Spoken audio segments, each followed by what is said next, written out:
This is Collected Clan, Episode 7.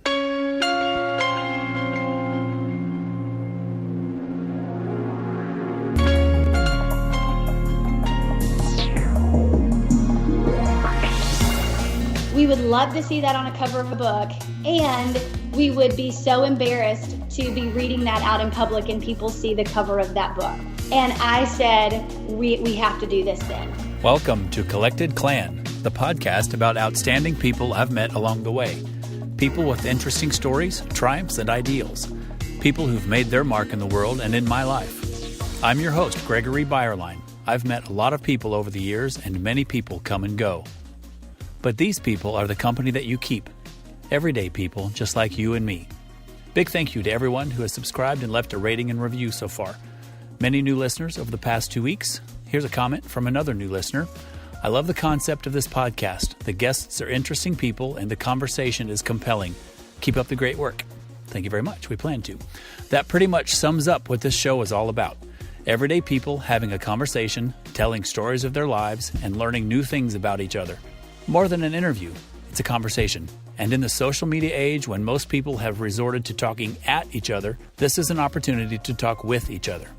In this episode, I had mentioned that I had run a road half marathon the day before, and before we started recording, I mentioned that my feet and legs took a beating because I wore the wrong running shoes for that distance on the road. Later in the recording, I referenced mentioning that, so I wanted to provide that context here.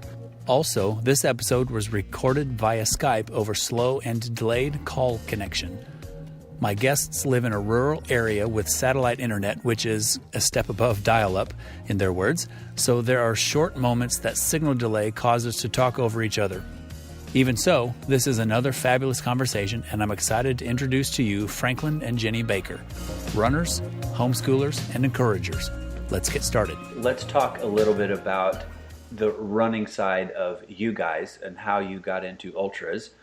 And why ultras and not why shorter distances? I'm going to let Franklin start because it was his fault. I'm going to blame it on my dad.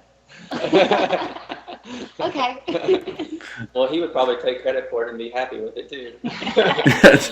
From what I've heard about your dad, I could see that. Yes, yep, that's exactly right. What was my first 50K? Maybe Bartlett. 8 years ago? No, Bartlett? it was like 2007, babe. We're old. 11 years ago. Yeah. Yeah, so I had never ran a marathon. I don't think I'd even ran a half marathon. Yeah, we had dabbled in road. Like 5Ks. And then we decided that day, we're like, let's go run on the trails. People do this. Let's go see why they do it. And so then the next thing I know, you're like, hey, I'm going to go do this 50K with my dad in the middle of August in Memphis, Tennessee. In Memphis, oh, man. Yeah. He'd been asking me for a while to do one, and I didn't have any idea what I was doing. We went for like a 7 or 8 mile run, and my dad's like, oh, you could do a 50K easy. Like, no, you're strong. And I'm like, really? He's like, yeah. And he's like, why don't we do it for my birthday, and we'll celebrate in August, because both of our birthdays are in August. And so it was a father-son trip, and we went to Memphis and did the whole Bill Street and everything that Memphis has to offer. The temperature that weekend was over 100. Oh man! I want to say the day of the race, it got up to like 106 or 107. It was like a record day in August in Memphis. I just remember when you ran out of the woods and got out of the coverage and the sun hit you, like you had to walk because you couldn't breathe. It was so hot. And we ran, I want to say 12 miles, and then my dad started having stomach issues. So he stopped, and I kept going, and I still don't know how I finished that thing. My training, maybe I got up to like a 10-mile run.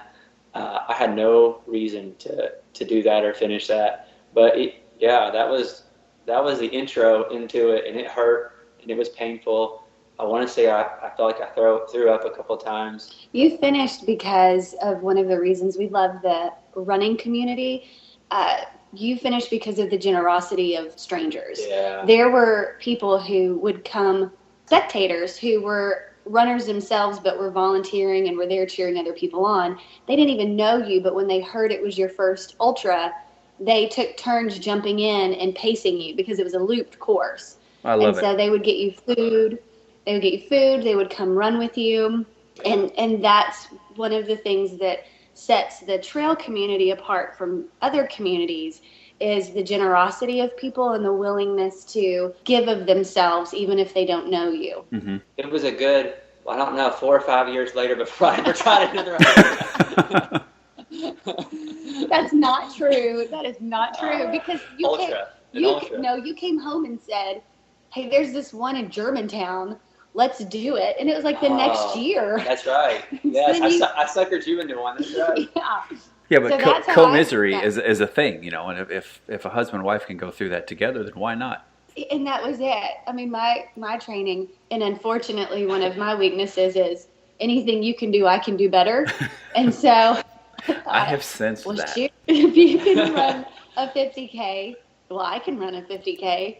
And I went and bought these Nike trail shoes and then another pair of Montrails. And I don't even know. I know Montrails still exist. I mean, these shoes. They were the shoes back in the day. They weighed probably 5 pounds each.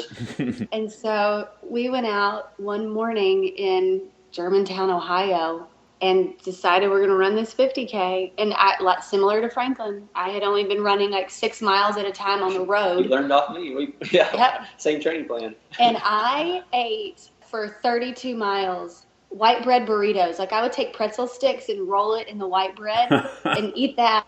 And then we heard about these salt tablets. And so we're like, well, we should probably take salt tablets because we're sweating a lot. So we'd pop some salt tablets every once in a while. Franklin's dad, Bill, was there. Again. He's the instigator. So he dropped out also again. I'm starting to see his MO. It's like, I'm going to get them hooked, and then I'm just going to sit back and watch. Yep. That's it. And so we get close, like 5 miles from the finish. And, you know, you think you're dying, but you're like, well, I got to make it to the finish. I can't die in the middle of the woods. So we're 5 miles from finishing, and we see Bill running in towards us. And you know how nice of him to come, and he runs the last 5 miles with us. So excited. And this race, too, was in August. Why we picked ultras in August, I'm not sure, but it was August. You know, you're hot. So we get to the finish line, and I was so slow that the only thing they had left to eat at the finish line was like cold pizza by that time. But I didn't care. I was super proud of myself that I had finished. And we sit down, and I wanted a sweatshirt because for whatever reason in August I was cold after I finished running. And Bill breaks the news to us that while we were running, he had locked our keys in the car and wasn't sure how to get them back out. So again, relying on the generosity of the trail community, some wonderful soul had a AAA, membership and called a locksmith for us. So we got in the car, and Bill likes to remind me that my words when we got in the car in reflection of my race were, "This is so stupid. Why would anyone ever do this again?" That's when you know you're hooked, though. Yeah. Yeah. That is true. I'm surprised someone from the trail community didn't have a Slim Jim in their car. Oh, I can get you in there. Hold on, please. Here we go. They probably did, but again, I was so slow. They were all gone. People were probably already at home, bathed, and having a cup of coffee. Yeah. But it's not the running, I think, that's brought us back as much as the people and what we learn about ourselves. I don't know, Franklin, you can speak to that. We tried the triathlon thing for a while, and we tried the marathon thing too, where we went away from trail running for a while, and it was just, I always call it too, like, type A. Like, it's just too structured. There's too, you have to maintain an exact pace and take nutrition at exact time, and everyone is kind of on edge and grumpy, and they are. I mean, it's just that is an accurate description. It really is. Yeah. Or focused. Focused might be another. Right. They're very focused and intense. Some are focused and some are grumpy. Yeah, okay. And I felt like it made me that way too. And I, after a while, I was just like, man, I really missed just trail running and the people, like the trail people. Like, it's just a different atmosphere, a different group, more laid back, kind. I don't know if it's just being in the woods allows you to have some freedom or not, but for the past, 4 or 5 years, we've just solely stuck to trails now, and I really enjoy it. Yeah, I definitely got bit by the trail bug last year, and just where we live consider myself a hybrid runner because I've got country roads literally right outside my door and some decent trails within 30, 45 minutes one way, but it's hard to get to those during the week. And I can go, get up well before dawn and drive to the trail and get a good long run in, but at the same time, I'm still adding an hour and a half of commute time. Yeah. And as my training plan gets longer and longer and I've got to go do a 4 or 5 hour run, it's like, well, do I leave the house at 2 a.m.? And for that, I would, yes. But yeah, I do a little bit of hybrid. I think, and that's one of the things that I would encourage people who hear this and it's crazy to them. It can sound that way and it can sound extreme, but I like your word hybrid. When you have a family and you have other priorities other than spending time by yourself in the woods or time with friends, I think it really gets down to why do you run, and answering that question for yourself. For Franklin and I, while we enjoy the community and we enjoy being outside and connecting with God spiritually that way, we ultimately run because we want to be around a long time for our kids. Yep, and me too. We want to have a thriving life, and exercise and moving is a healthy rhythm to lead us to that. So we have a treadmill because I homeschool the kids, and I can't just like you, I can't just run to the trails and just leave the kiddos. Franklin, kind of has the same thing. He gets up early, and so driving becomes really non-efficient use of your time. Yeah, it's a time suck. So if it's really about our health, then we flex. And so a lot of our weekly miles really are on road or treadmill. So for those who feel like, I have to live around trails to incorporate this healthy rhythm in my life, I would say no. A rhythm, it requires balance and requires concessions based on your priorities. So if you want to be on the trails, you can find time for that, and you can also get in a healthy dose of exercise in other forms too. Mm-hmm. When a trail isn't convenient for you. Yep. That's why I run too, because our firstborn came at age 39 for me, and our third and final came at age 44. So longevity literally matters, just because it does.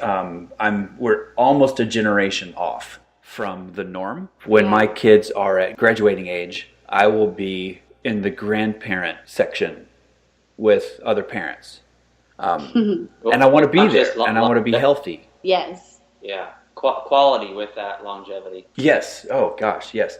And even yesterday, I just described what my legs were feeling like with those super lightweight shoes. My 8-year-old, who is, her top of her head is up above my sternum already, and I'm almost 6 feet tall, and she's like right there in the middle of my chest in her height. She's like, "Daddy, can you carry me upstairs?" I was like, "Yes, I can," because.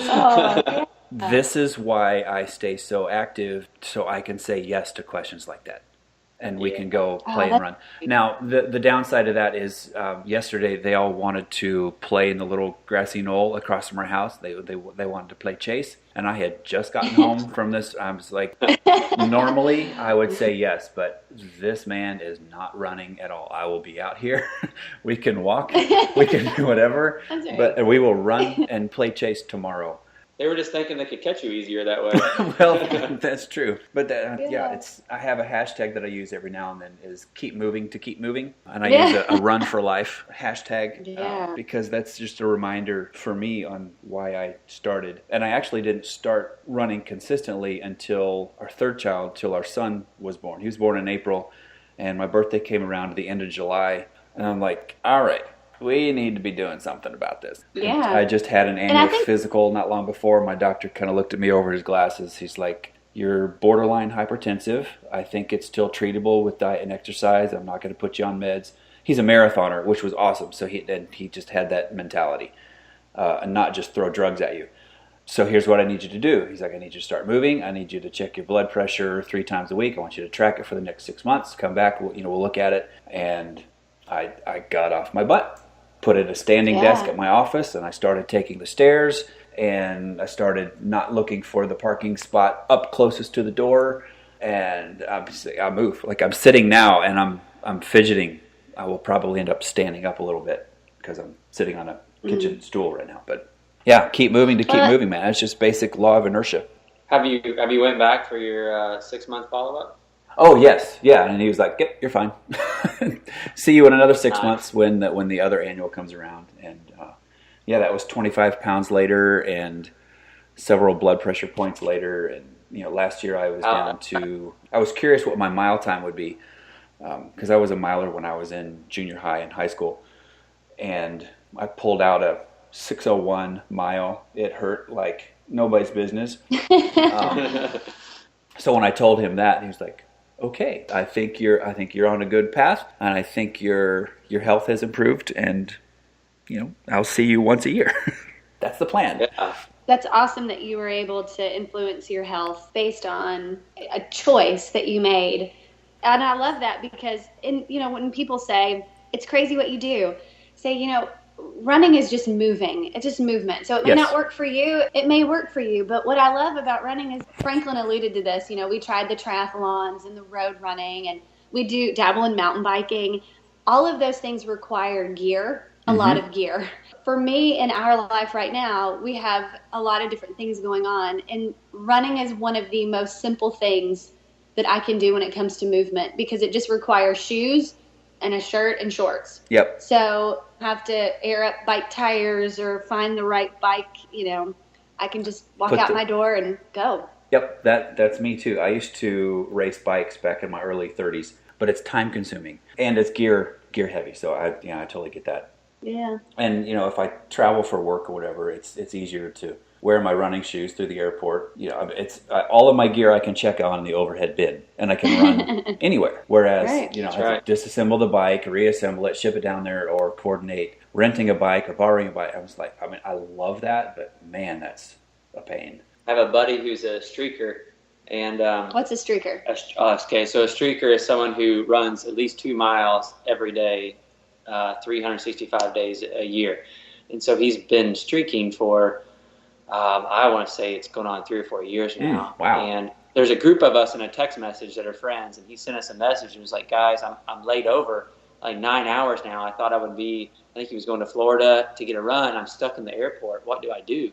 And we're like, "Go for a run." He's like, "In the airport?" And we're like, "Yes." Yeah. And one of the guys on the text string with us had done the same thing. He was a streaker as well and had ran the airport. So he sent his Strava data where he proof yes, I've done this, do it. And he was like, all right, I'm going. And just started doing loops in the airport. I think it was Atlanta, the big Atlanta airport. It was Atlanta. Yeah, I did a streak last year that it ended accidentally. It was a 1 mile streak, run or walk. But I had some airport time. And, we're just sitting there waiting at the gate. I'm like, hey, I'll be back in a little bit. I'm just going to, you could fit it in anywhere. Why did you guys take on the Georgia Jewel? Franklin? What's this? This will be our 3rd year, I think, doing it. Why don't you explain what the Georgia Jewel is first for people who don't know? Yeah, I'll say my point of view, and Judy can say hers, because they're quite different on how this started. The Georgia Jewel is a 150, 35, and 17-mile race on the Pinhoti Trail in North Georgia. It's almost 100% trail, and I had signed up to do Chattanooga Ironman. We had just moved to Chattanooga. And I was like, I'm going to do Ironman Chattanooga. We're in Chattanooga. I got to do this one. And so as Ironman got closer, I was just hating the training. I mean, it was just dreadful. And I couldn't pull myself out to do all these swims. And so finally I was like, Jenny, I'm going to throw in the towel and ask for, a refund on what they'll give me. And maybe they'll give us the mortgage on our house back. Yeah. Yeah, no kidding. Ironman are very, very expensive. I want to say it was like $700 or $800. And they gave me like $100 back of it. And I was like, well, maybe I can apply this to another race. And so I started searching. This was in August, and the race was, end of August, and I found the Georgia Jewel. What were my stipulations, though, for the race that replaced? It had to be within that price range, what money I had left. And it had to be somewhat drivable, like within like an hour's drive. So I'm searching, and finally I found the Georgia Jewel. And I was like, okay, I've got one. The price fits. It's 40 minutes from our house. I don't know anything about this trail system. Never been there. Let's just do it. And Jenny was gracious enough to let me do that and brought the kids. And I ran the race. And when I finished, I come into the the gravel and we're talking. I'm trying to get recovered a little bit, and Jenny's looking at me and she's like, so what do you think about us like being the race directors of this next year? And I'm like, what are you talking about? And it's like, well, the race director is moving away and needs someone to fill in, and I kind of volunteered us. And I'm like, oh, you did? So you tell your part of it. So we had shown up at the finish line at this race, and I had the kids. It was a dreary, rainy day. We pulled into this parking lot, and there weren't many people at the finish line at that time. And so I was privy to just some conversations just because I was really one of the only ones there with the kids. And I overheard the race director talking about moving to Israel the next year. And actually what caught my attention first was her expression that she was moving to Israel. I am very interested in the history of Israel, interested in the Jewish nation's history and that my connection to that. And so actually that was what caught my attention first. And so I started listening and I was nosy. And then I hear her say, hey, I don't think I'm going to be able to do this race next year. So I kind of moseyed over and interjected myself into the conversation. And at the end of it, I just mentioned, hey, I don't mind helping, because her heart for starting this race really was to give back to the running community. And I very much connected with that. I very much connected with this desire to contribute back to this group of people who had given Franklin and I so much. And so I just said, hey, yeah, we'll help out. And so then the next thing I know, like a month later, she calls and she's like, she's South African. Karen's from South Africa. So she called and she said, Jenny, I would like to give you the race, in this sweet British accent. So I walked into the kitchen and I said, hey, remember that race I volunteered us for? Well, we're now the race directors. And Franklin was mad at me for like 10 minutes and then got on board. He's very gracious in that area of life to get on board with some crazy things that I ask. I mean, I have gotten on board with his crazy things. Obviously, it's how we got into ultra running.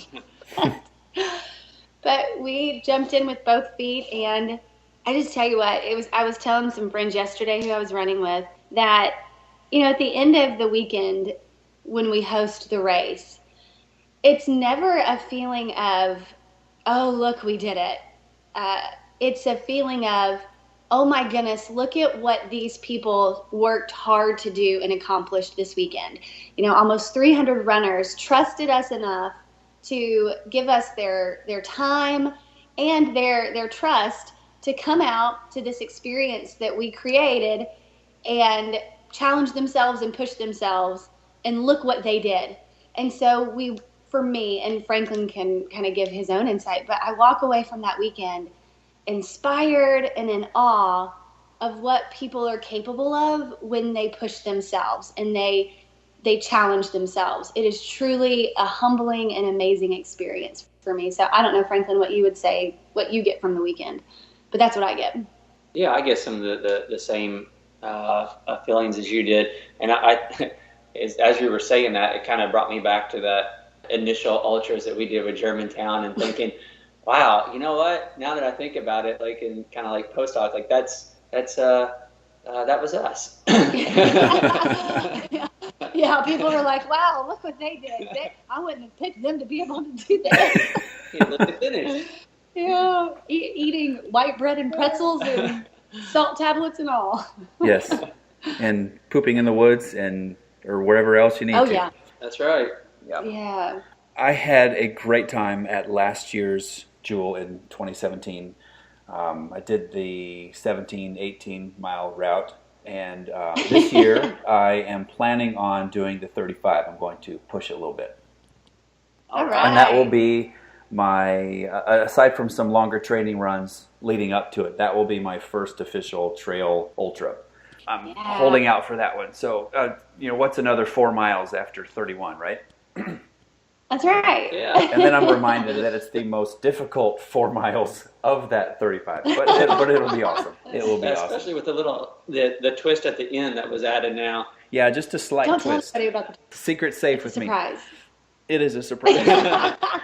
And I'm just so glad that I was able to come down the night before start time and meet your dog for us. I was like, I want to take him for a run. I need a shakeout run. So I'm glad I have done that surprise twice.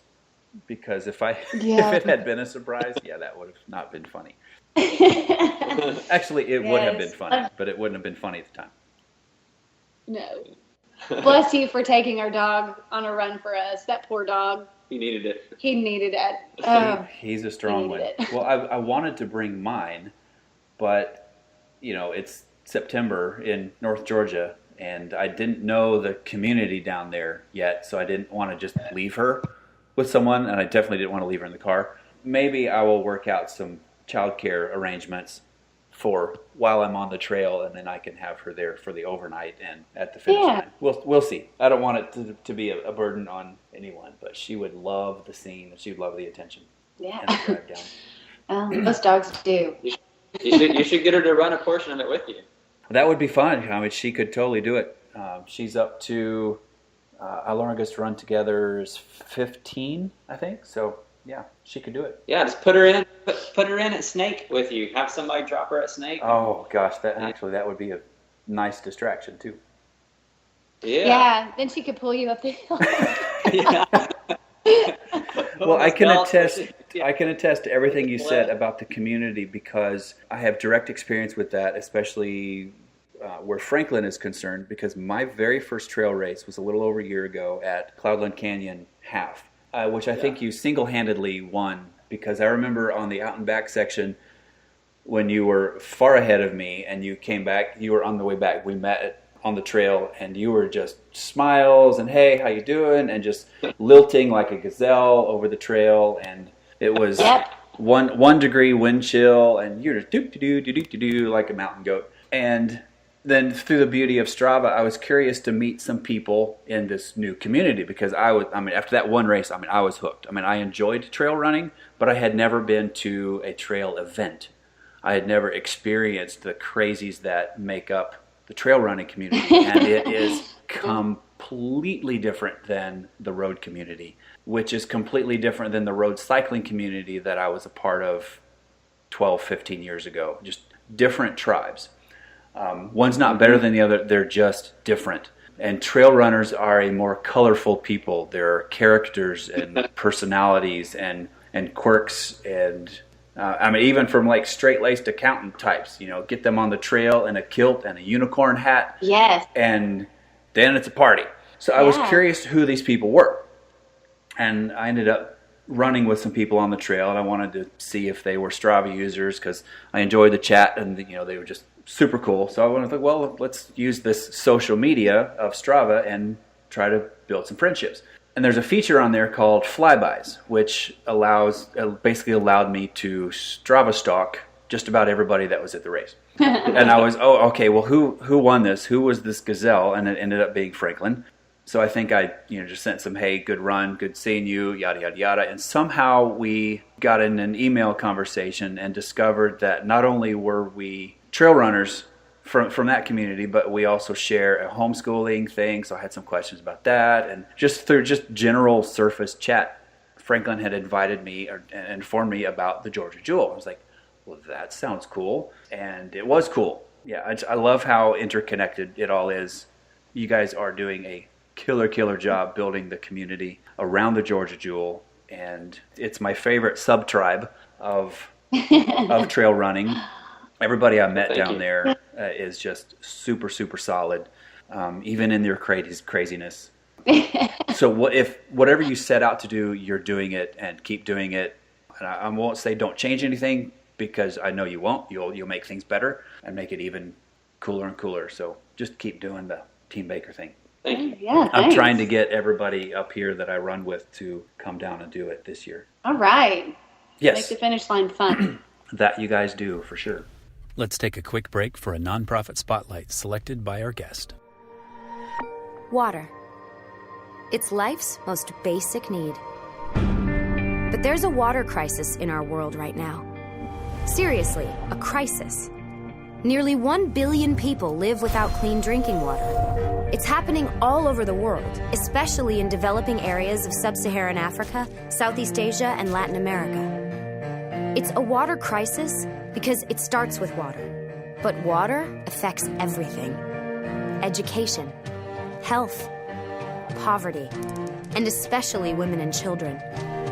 Until they get a little help. The water crisis is vast, but we can solve it. Just $20 can provide one person with access to a clean water project in their village. And this will mean more than clean water.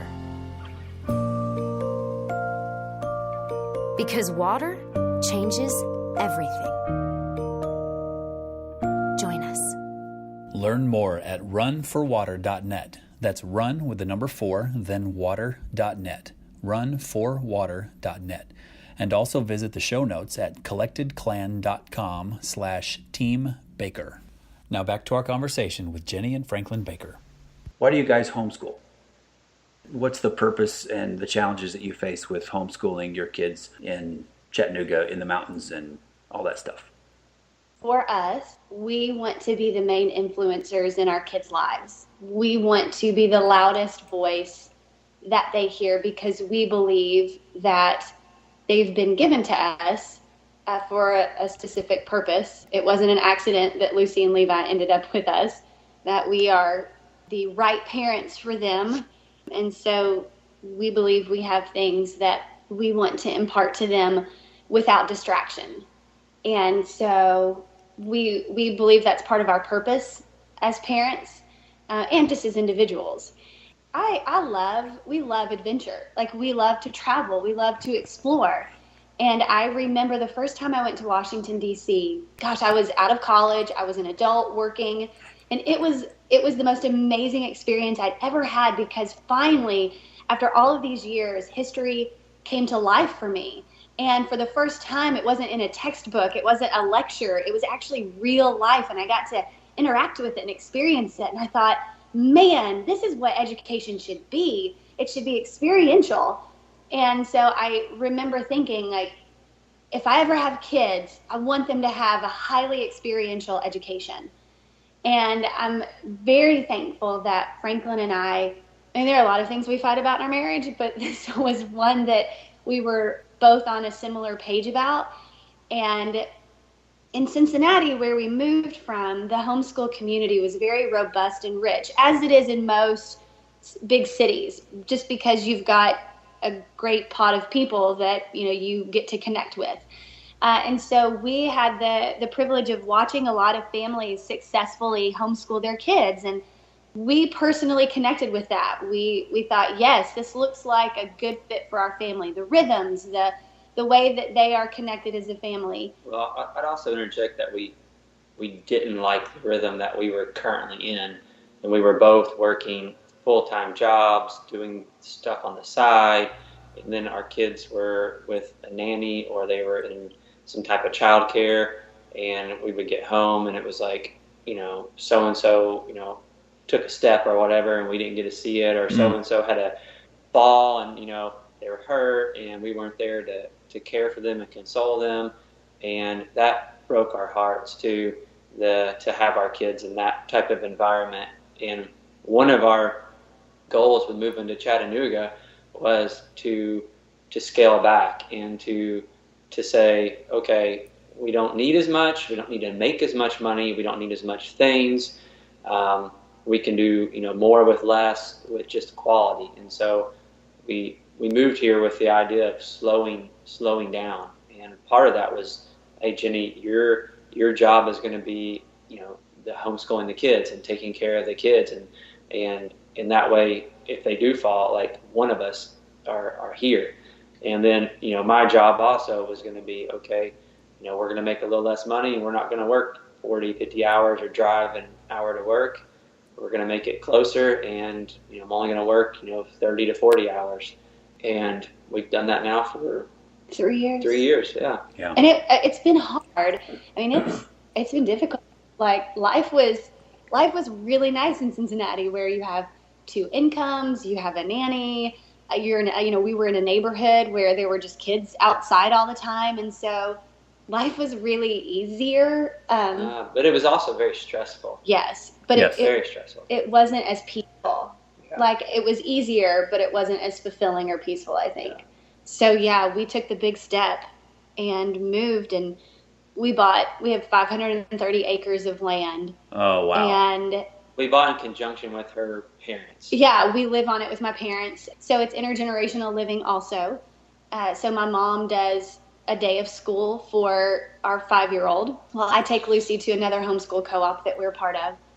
And it's like marriage, I think. Like, marriage, it's very hard, but it is very rewarding. Mm-hmm. Like, homeschooling is difficult, but it's very fulfilling. And, you know, you have all these fears. And I don't know, Gregory, like, if you can relate to this, but, like, you know, when you first start, you're like, man, what if my kid doesn't learn to read? Like, what if I can't teach them, Yeah. you know, how to count? Like, and I'm a failure. And it's amazing for me how God has just been gracious to meet us in that place. And somehow, like, our oldest is reading and she's doing okay. So I don't know if you experienced that or not, Yes. but we did. Yes, we did. I mean, ours is a similar interest. We wanted to be the biggest influence and the loudest voice, although we are not as loud as you are, Jenny. But we still want to be a loud voice in our kids' lives. Very few people are. And thank you for graciously receiving that friendly little dig. Oh, yeah. And, It's truth, so I get really hard. I have noticed. And it's awesome. Yeah. So keep doing that. But I remember when Franklin had mentioned, actually, I think it was probably the conversation starter that really flowed the email chain, is I just happened to see that Franklin had mentioned that they were going to a homeschool thing. Well, here I am, new to the trail running community. I was like, hey, baby, there's at least one other homeschooler family inside the trail community, and there's probably even more that I don't know. And it was just super cool to make that connection, because it definitely is challenging, but it is rewarding, and the final payoff is so great. We have an 8-year-old, a 5-year-old, and an almost 3-year-old, and our 8-year-old is reading at age 10 or 11 level, loves to read, has picked up math, just a very imaginative situation, quick learner. Our 5-year-old is similar. She's starting to read and really getting it and understanding it all. And that is largely my wife's doing, just because in our family makeup, I have a full-time job. I leave the house and go to work. And then she is a stay-at-home mom and homeschooler, and she's really, really good at it. She started college as an education major and then switched to nursing and was a fantastic NICU nurse. And that has come full circle because now she's a full-time professional educator, but with the discipline of the checklists and the systems and the organization that nursing requires. She's amazing at it. It is a partnership.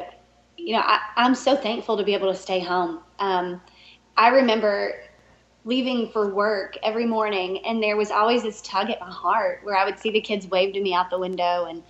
And I'm thankful that I have a partner who is willing to go to work every day and work very hard so that I can stay home and be that for the kids. And I know not everybody has that opportunity.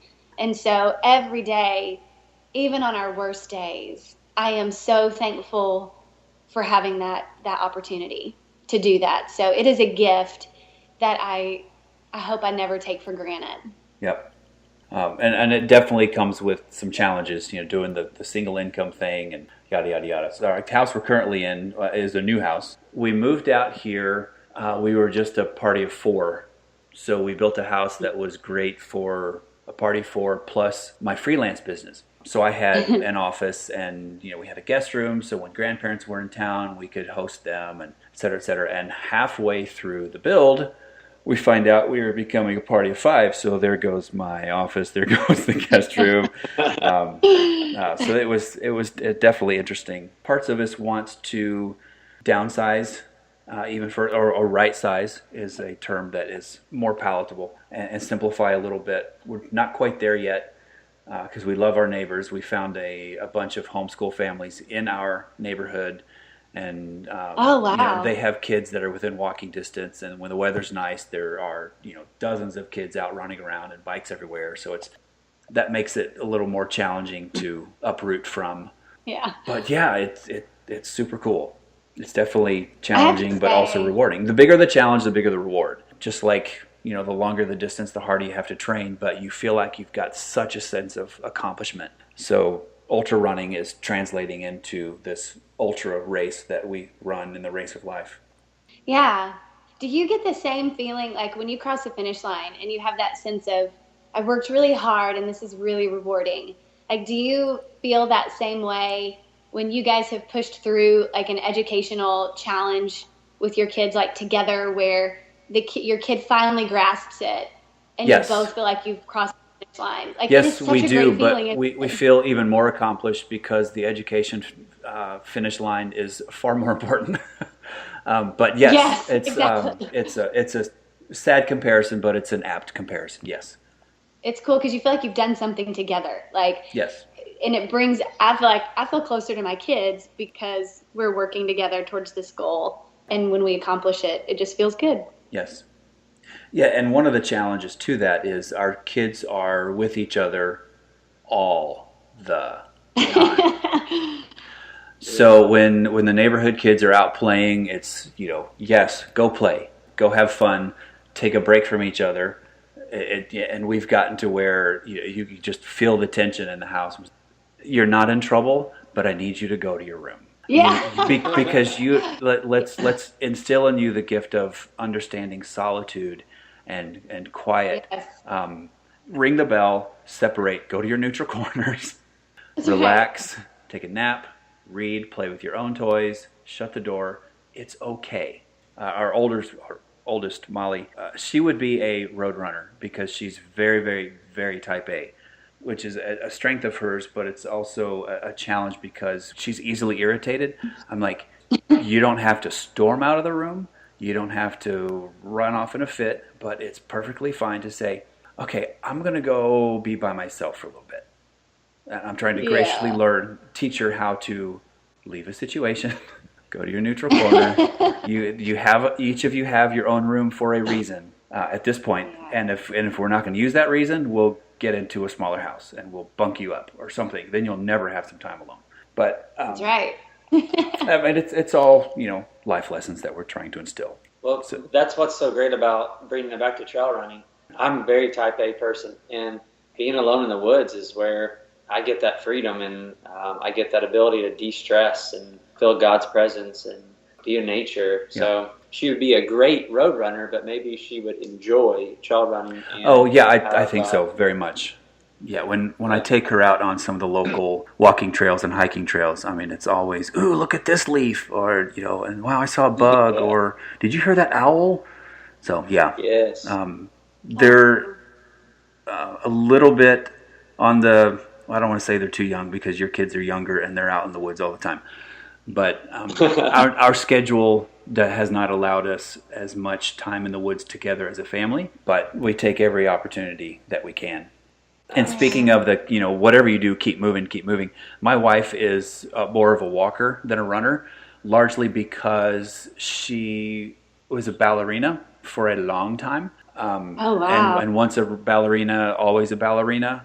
I mean, she just, quote, destroyed her joints. And she physically doesn't handle the pounding of running well. But she walks. Yeah. And she's, keeping moving that way. So, and I bring that in because we don't always, the five of us, and six plus Clementine, it's hard for us all to go out in the woods. So usually it's okay, Mama needs a break. I'm going to take the littles out into the woods and just let them be feral children for a little while. And it's great. Which is so life-giving for them. Yes. And you. Yes, very much so. Tell me about the book that you wrote. So I wrote this book called The War on Normal, and it really was just an outflow of my life experience as a woman in a first world culture, a woman who has had kids, But it's kind of a journey of my experience with my body and what culture says my body should look like and perform versus what my body actually looks like and how it functions. And there is a huge tension between those two dynamics, I think, in our culture. And I have had an unhealthy past with reconciling those two things.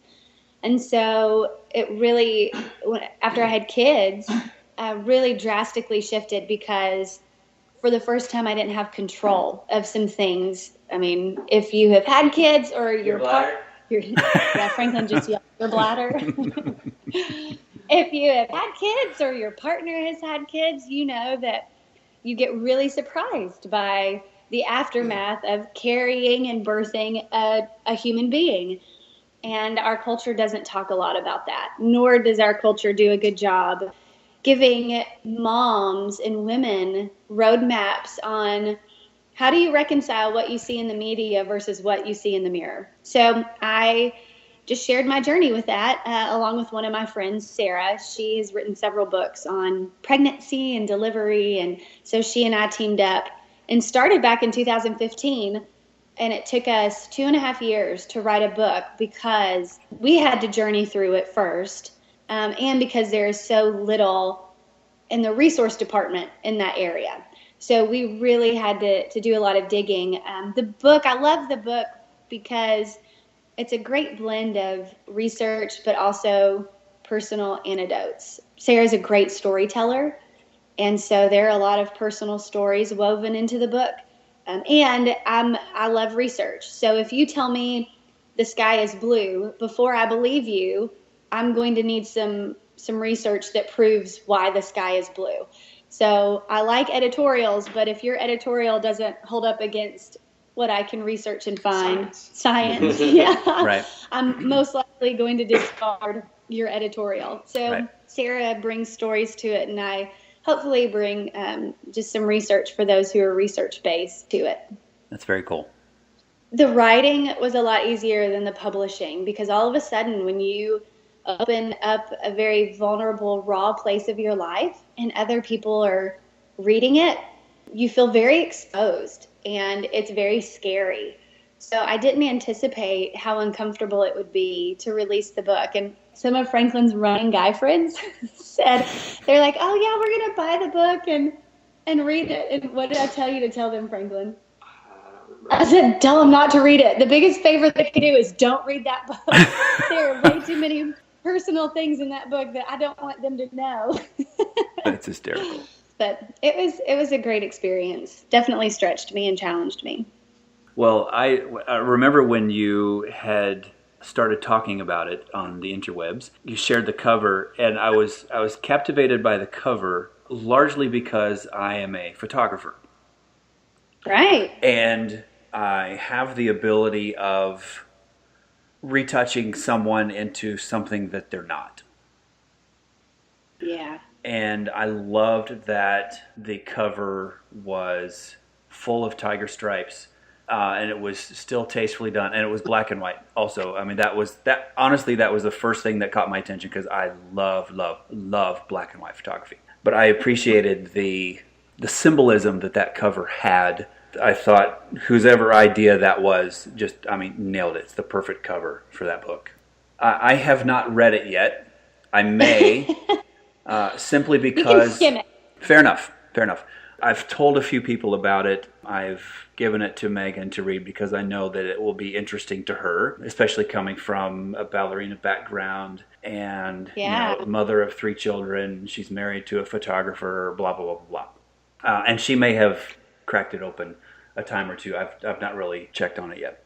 But when the time is right, she will come in and say, wow, I've read that book, and I think it will be beneficial to her. So I'm glad it's out there. I've enjoyed hearing you talk about it on some other podcasts and what have you, and I wanted to include it here. And in the show notes, I'll have the cover and some links on where they can buy it because I want to help shout it from the rooftops. Do you give on the book the credits to who did the photo? No, they asked to not be acknowledged. Okay. So jumping back to the cover, you write a book about finding contentment in your body. And then you're like, okay, well, now we have to have a cover to go on this. So what kind of cover do you put on here? So Sarah was sending me all of these. We worked with different graphic artists and different people to come up with these mock covers. And there was like a drawing. Like a drawing, yeah. And there were the covers of like, do you go really foo-foo and fun with like the woman's feet, like bare feet, in the sand? And do you go really like dark and like watercolor-ish with no really direction, but everybody's left to interpret the cover on their own? And finally one day I just got really frustrated because I'm a very, I don't know what the word is. I'm not artsy. I'm not artistic or fluffy. Like I'm very matter of fact in my communication. And so I thought, we're very raw and vulnerable in this book. And what is this book about? It's about seeing what we see in the mirror and finding contentment with it. And so I took a picture of my stomach, my bare stomach, and I sent it to Sarah. And I said, this is what we're after. We're after a real picture of what it means to be content with our bodies as women. And Sarah was like, oh, we can't do that. That's really too risky. And which is all the reason it should be done. Right? And so we threw it out we had a great focus group of women, and we threw it out to them. And I tend to be a little bit more edgy and willing to take risks than Sarah. The majority of the feedback was, we would love to see that on a cover of a book, and we would be so embarrassed to be reading that out in public and people see the cover of that book. And I said, we have to do this then, because that's the problem. Why should we be embarrassed to read a book where the cover is the beautiful stomach of a mother who has birthed life? And why is that shameful, embarrassing? Why is it uncomfortable? And so we said, no, let's do it. And the book really is meant to appeal to any woman. And what is more, quite honestly, what is more symbolic of carrying a child than a stomach that has stretch marks and isn't tight, smooth, and photoshopped? Like it's beautiful. And it really powerful. Is. It's a yeah, powerful and so photo. We said, like, this is what we want. And it was funny because one of my good friends, the weekend that we kind of decided, like I took the picture of my stomach, we all went camping. And I shared it with him. I said, hey, this is what we're going for. And my sweet friend said, man, that's exactly what my stomach looks like after having kids. And I said, awesome. Can I take a picture of it for the cover? And so she allowed a professional photographer to take a picture of her stomach. And I would have let them of mine. It was just easier if I was kind of behind the camera, guiding things. And so then, it is a stomach of a woman, and there is no African-American mothers do not experience contentment with their bodies different than Latino mothers or Caucasian mothers. In our culture, our first world American culture, every mother struggles with the message of contentment in their post-baby body. So we didn't want it to even have a color, hence the black and white. Like we wanted the full message of this book is real and raw and vulnerable, and we really get down to it in this book. We wanted that to come through. So poor Sarah, she puckered hard for it, but to her credit, she said, all right, let's do it. And it's probably one of the things that I'm most proud of about that book is that we took that risk and said, no, what we write about, we believe so much, we're willing to put it on the cover. Yep, I think that was the smart decision, especially for the content. Yeah, if it had been frilly and, toes in the sand, that doesn't fit the content. It might connect with the target audience, but it doesn't fit the content at all. Yeah. What has been the feedback to the cover after you've done some book tour type things? I'm sure you've explained that story. Have people come around to it, or is it still a red hot coal that people don't want to go near? No, people have said thank you. Awesome. I think, they've said thank you. Just that, it just takes one person to start stepping out and change the narrative. And so once one person starts rolling down that hill, everybody rolls down and picks up momentum. So I've been very thankful for Yep. the encouragement. Well, and hopefully, just to bring in another running analogy, hopefully this will benefit from the Roger Bannister effect, and it will become more of a norm. And by that I mean he was the first one to break the 4-minute mile, and it took forever to do that. But once he did it, people started understanding. It's like, wow, we are capable of running a mile in faster than 4 minutes. And now it's, even much faster that people have done. So hopefully by you taking that risk and going in that direction, then more people will take that risk and go in that direction. And then more people will take that risk. And it will become more of an acceptable norm instead of a shameful norm, because that is a very tough thing. I have a blog post this reminds me, I'll pull this into the show notes too, and I want to send it to you, Jenny, that I wrote back pushing 10 years ago. No, it wasn't that long ago. It was probably 7 or 8 years ago. And it came from being on set. I was in the studio with this lovely, lovely model. We were shooting a wedding gown. My favorite thing to shoot is a bridal portrait, largely because it's the most important dress for the most important portrait during the most important time of a woman's life. She's put the most time and energy onto her. She's put the most time and energy and likely money into the wedding gown, yada, yada, yada. I love everything about it. And I was creating the shot, and the model was there. Lovely lady, lovely figure. The dress was fitting her like a glove, whole nine. And she had made a comment that was disparaging to herself, which actually is a very common thing. And it struck me that, models are looked up to as, I don't look like a model. I can't have my picture made, or this, that, and the other. And as soon as she said that, it struck me that, I already knew that models were human, so that wasn't the epiphany, but that it was a universal thing. And here she is. She's been graced with this appearance that many women would be envious of, yet she still wasn't really happy with it. Yeah. And I said to her then, you've just given me a great idea. I'm going to write a blog about it, and I won't identify you, but I'm going to reference everything that I just described. And I called it an open letter to Eves. And I closed it as I'm just one atom, but I hopefully this makes an impact. And it had everything to do with, the content of your character, and everybody has issues. And then another bullet point was every body has issues. I'm like, and that's not a typo. You're normal. Right. And all of that was developed by being a professional photographer. And 90% of the people that I photograph are women. Just becoming an insider into the female world. I didn't have that access outside of a camera. Wow. I married a ballerina, which was access number 1.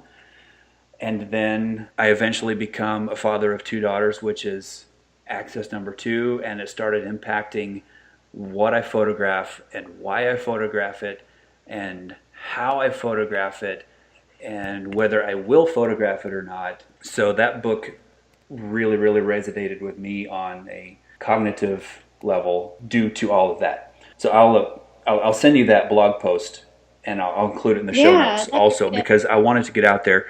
And it's actually one of the most far shared blog posts that I have. And yes, because it resonates still very with timely. So many people. Yep. So kudos to you for taking that risk. Now I've yet to receive feedback from anybody on, hey, wow, cool, that that article really changed my perspective. Short of some people commented on it back in the day, but it's been out there for a while, so I need to revive it again because it's a timeless thing, and hopefully the tide will start turning toward that.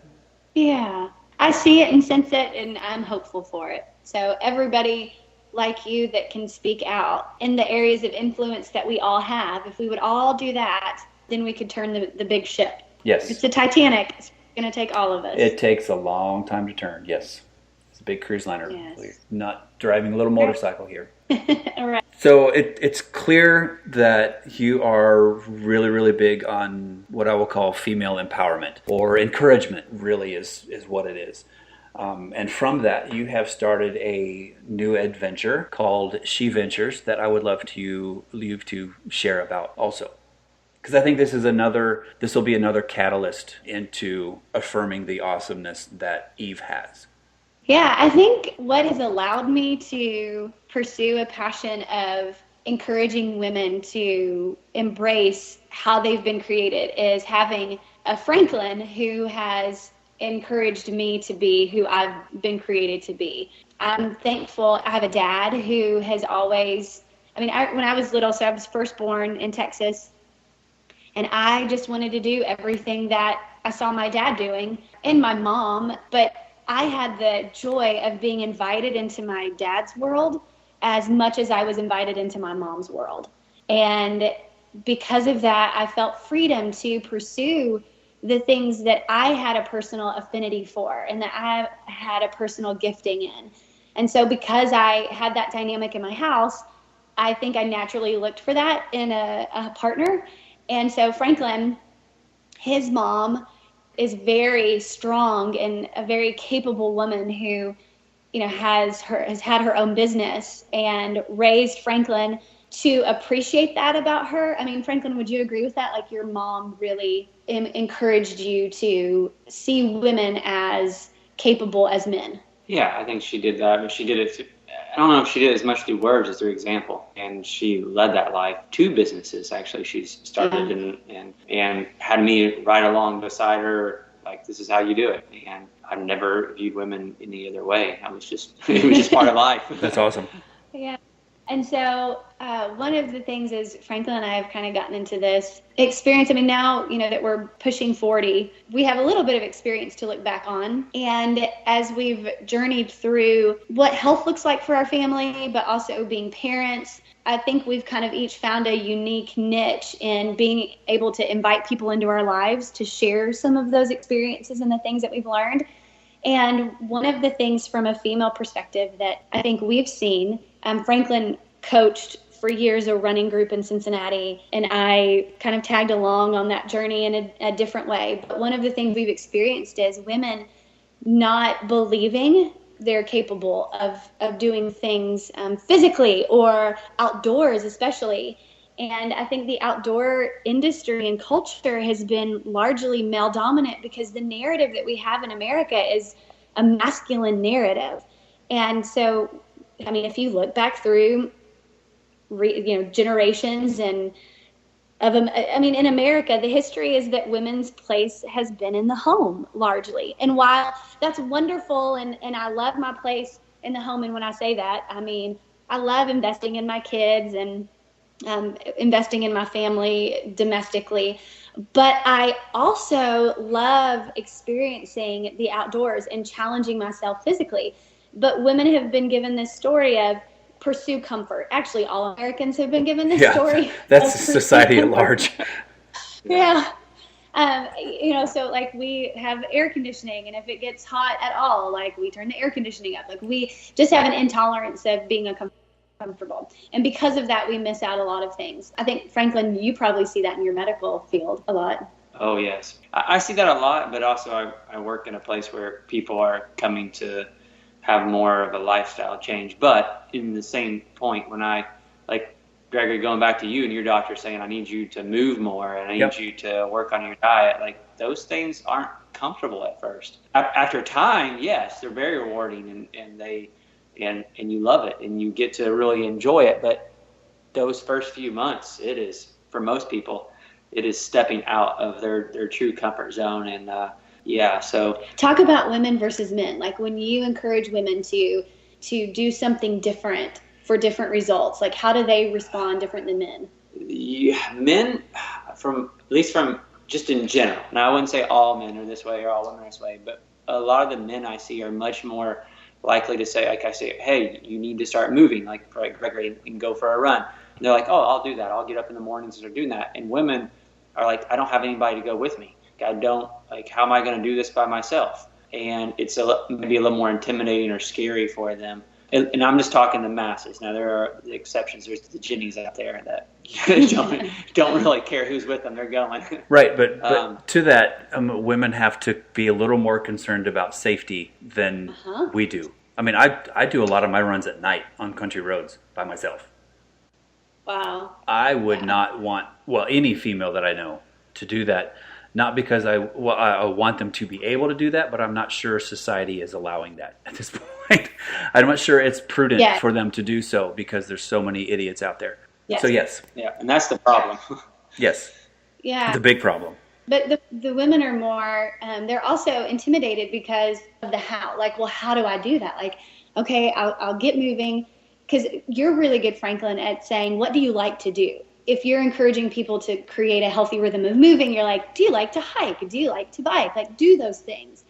And so women would like to do those things, but they're also not sure how to do them always. Mm-hmm. Right, yeah. When it comes down to that, we talked about in the beginning, like that quality of life and longevity.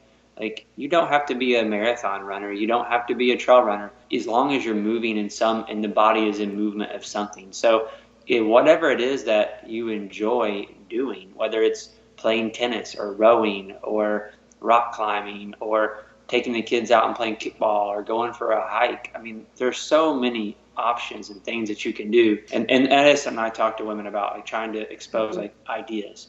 And so because there is this intimidation factor, I think we get limited and bound up in what we as women challenge ourselves to do.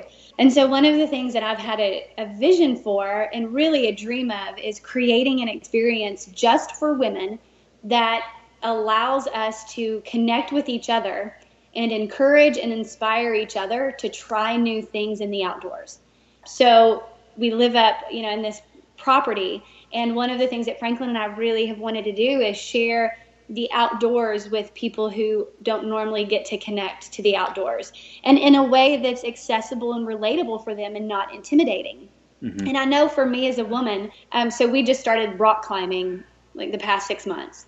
And oh, good heavens, I mean, I can't tell you as a woman what goes through my head this winter we went to a climbing gym. Before I go to this climbing gym, I'm thinking about things that guys aren't thinking about. I'm having as a woman to think about, okay, well, what pants do I wear? Because when I'm up on the wall, people are going to be able to see my butt, and I'm going to have to make sure I don't have a woman's plumber crack, so I got to wear the right pants to be appropriate. And then, what about shirts? And I'm sure, well, Franklin, you do think about matching your clothes. Style points. But I'm sure, there is a different dynamic that happens that can be intimidating and keep women from doing things that I don't believe men struggle with. And so I wanted to create something where women don't have to worry about those things as much and can have a safe space to learn and to grow. So we decided, and God bless Franklin Baker for being an amazing life partner. I said, what would you think if I started this organization for women and opened up our property where we had like a ladies camp where we taught women how to camp, like set up an actual tent themselves, and we taught them how to make fire. And then we took them rock climbing and paddleboarding and mountain biking and hiking and trail running. Like, would you be okay if I invited just some friends over to do that? And Franklin was like, okay. And I said, well, it'd be like 50 friends. Is that okay? And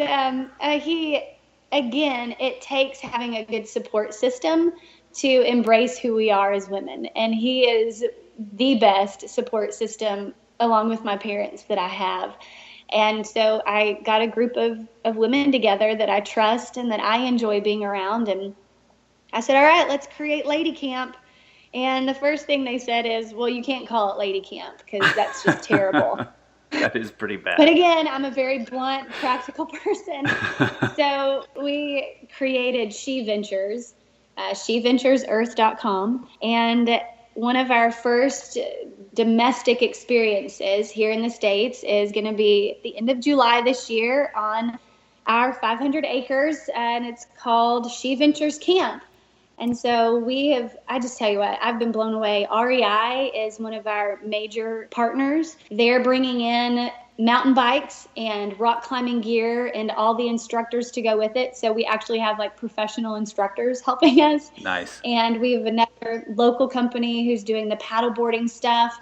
And we're going to have a weekend where all of us women get together in the woods. We set up our own tents. We cook our own food over fire.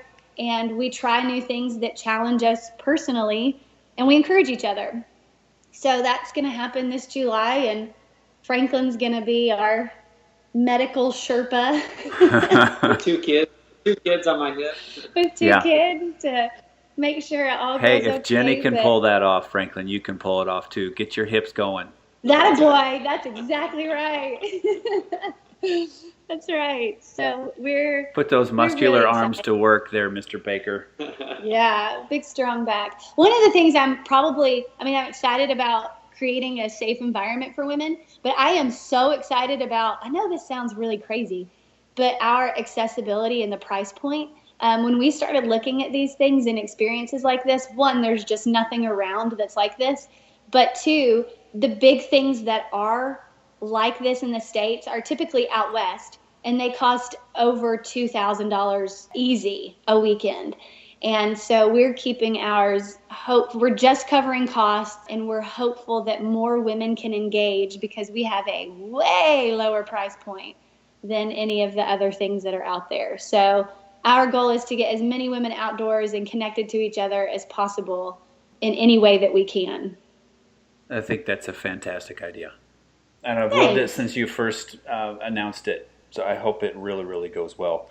And I love the purpose behind it too, because it's more than just, hey, let's go hang out.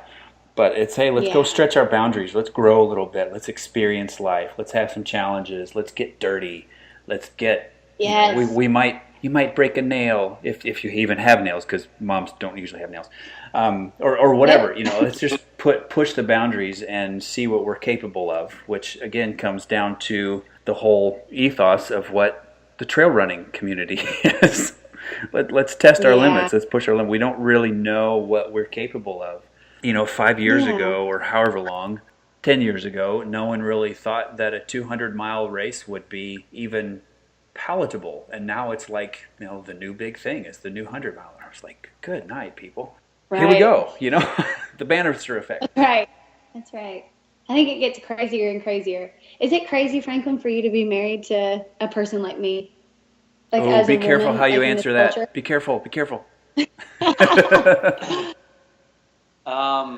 Well, it's been going on for 15 years, so it's become very normal to me. We haven't got divorced yet. Yeah. Yay! Is it a challenge, though, in our culture where we have different, maybe non-traditional roles, both of us? Is that hard in our culture? I don't feel like it is for me. Well, that's good. Yes. But I am going to keep this recording because you've said like 3 times how wonderful I am. So the next time we have an argument or fight about something, just press play. I have it now for life. I can make it your ringtone. Oh my gosh! For her, when she calls, make it her voice saying that. That's a good idea. I'm gonna do that. We should all have that. We should all have a recording of our spouses shouting our praises just for the days when we don't believe it about ourselves. Wouldn't that be amazing? Actually, that's a great idea. Yet another thing I think you're on to. Yeah. Well, that's fantastic. I have greatly enjoyed getting to know you guys over the last less than a year. Which is funny because you guys will have the shortest life experience with me, very likely of anyone that's going to be on this podcast. But that doesn't mean it's not as meaningful and as deep as other people that I'm talking with on this. But there was just something about Team Baker that I resonated with. And there was a connection on many levels. It's even a deeper connection now that we've had a chance to spend some time together, even though we're over Skype and in 2 different time zones. And even though this is the longest conversation we have had, which is crazy. I knew when I was starting this podcast, it was like, I need to get the Bakers on there because I definitely consider you, quote, my people. And I want more people to know about you guys as people, and what you do is a product of why you do it, and that's what I think is the coolest thing about Team Baker. Well, thank you. I won't speak for Franklin, but it's been a joy having you connected to kind of our tribe and our community. The energy that you bring, the positive energy and the encouragement and the joy that you bring is life-giving, I think, to everyone that encounters you. Even through, just your writing, conversation, when you're there in person, you are a joy bringer and a joy giver. And I want more people like you in my tribe, because that inspires me to keep taking risks and doing crazy things too, because I have someone like you supporting and cheering me on. So thank you for choosing to be connected to us and for sharing your life and your encouragement with us. Well, I appreciate you saying that. And the times that we've been together have been like post-trail run or pre-trail run.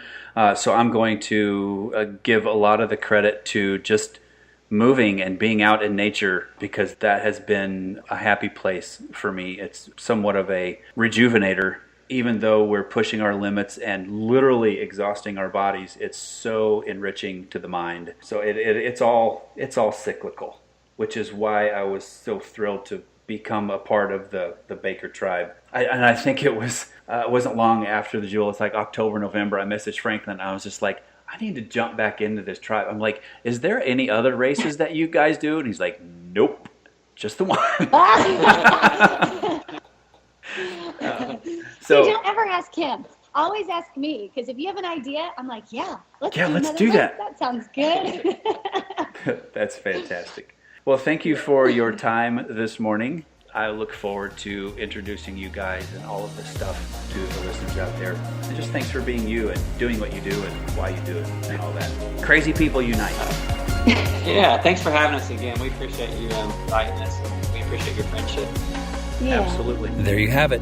If you enjoyed this, subscribe and share with your friends. Go to Apple Podcasts, Google Play, Stitcher, SoundCloud, or wherever you get your podcasts. Search for Collected Clan and subscribe. See more in the show notes for this episode at www.collectedclan.com/teambaker. Now go be you.